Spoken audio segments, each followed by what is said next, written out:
بسم اللہ الرحمن الرحیم۔ السلام علیکم۔ یقیناً تیرے لیے انجام آغاز سے بہتر ہوگا، کیونکہ کچھ چیزیں تمہارے حق میں بہتر نہیں ہوتی، اس لیے اللہ رب العزت انہیں تم سے دور کر دیتا ہے۔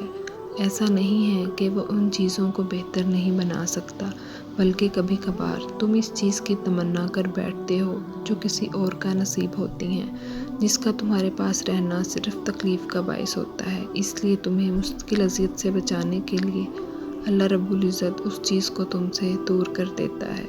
کچھ لوگ اور کچھ چیزیں تمہاری زندگی میں صرف آزمائش کے طور پر آتی ہیں، اور آزمائش تو بس وقتی ہوتی ہے۔ اس لیے جب آزمائش کا وقت ختم ہو جاتا ہے تو اللہ رب العزت ان کا خیال بھی تمہارے دل سے نکال دیتا ہے جو تمہیں بے سکون و بے قرار رکھتے ہیں۔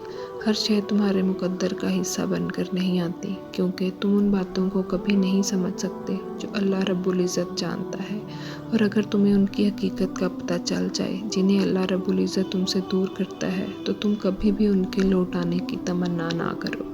مصلحتوں کو سمجھنے سے زیادہ ضروری ان مصلحتوں پہ یقین رکھنا ہوتا ہے۔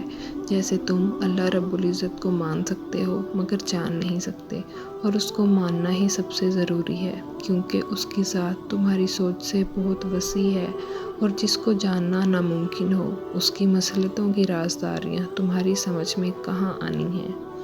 غم سے ہی تو زندگی کی لذت ہوتی ہے، اور امتحان اللہ ان کا ہی لیتا ہے جن سے وہ بے پناہ محبت کرتا ہے۔ جانتے ہو کیوں؟ تاکہ وہ انہیں چن لے اور اپنا بنا لے، اور جن کو وہ چن لیتا ہے انہیں کسی اور کے نہیں ہونے دیتا۔ اس لیے وہ ان چیزوں کو تم سے دور کر دیتا ہے جو تمہارے اور اس کے درمیان فاصلہ حائل کرتی ہیں، اور یوں اختتام میں وہ رہ جاتا ہے اور بس تم رہ جاتے ہو۔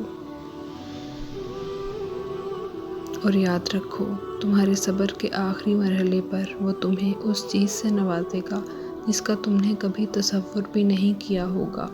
بے شک اس کا وعدہ ہے کہ وَلَلْآخِرَةُ خَيْرٌ لَكَ مِنَ الْأُولَىٰ۔